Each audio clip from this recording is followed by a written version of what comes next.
दक्ष news, सामान्यांच्या हक्कासाठी नेहमी दक्ष।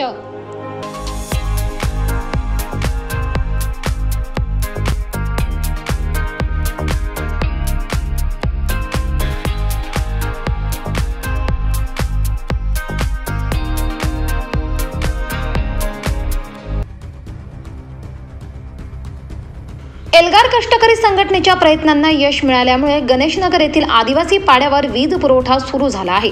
या ऐतिहासिक क्षणामुळे गावकऱ्यांच्या चेहऱ्यावर आनंद ओसंडून वाहत होता आणि ते खरे स्वातंत्र्य मिळाल्याची भावना व्यक्त करत होते।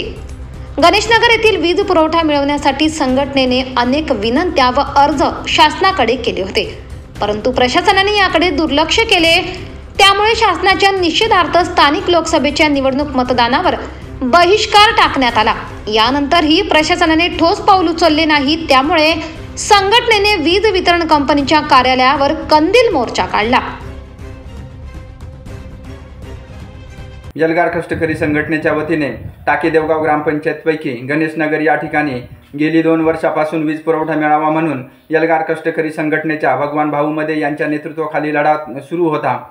अनेक वेळा अर्ज विनंत्या करूनही प्रशासनाने लक्ष दिले नाही, म्हणून लोकसभेच्या मतदानावर बहिष्कार टाकला होता आणि त्यानंतरही प्रशासन लक्ष देत नव्हते, म्हणून कंदील मोर्चा वीज पुरवठा विभागावर काढण्यात आला आणि याची दखल घेत आदिवासी विभागाने 12,71,000ची मंजुरी मिळून कालपासून कामाला सुरुवात झाली।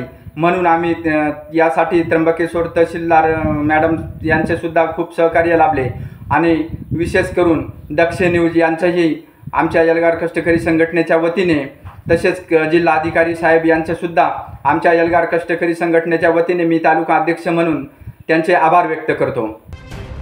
या आंदोलनाच्या तात्काळ दखल घेत आदिवासी विकास विभागाने गणेशनगर येथे वीज वितरणासाठी 12,71,000 रुपयांच्या कामाची मंजुरी दिली। तथापि काम सुरू होईपर्यंत आंदोलन थांबणार नसल्याचा इशारा एल्गार कष्टकरी संघटनेने दिला आहे। संघटनेच्या या ठाम भूमिकेमुळे यंत्रणा खडबडून जागी झाली आणि वीज पुरवठ्यासाठी आवश्यक साहित्य जलद गतीने पोहोचले।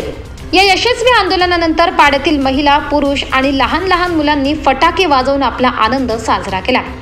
संघटनेने जिल्हाधिकारी, आदिवासी विकास विभाग, वीज वितरण कंपनीचे अधिकारी तसेच त्र्यंबकेश्वरच्या तहसीलदार मॅडम यांचे सहकार्याचे आभार मानले।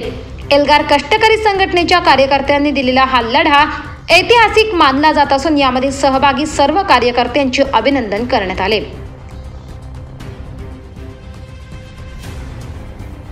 प्रभाकर गारे, दक्ष न्यूज, त्र्यंबकेश्वर।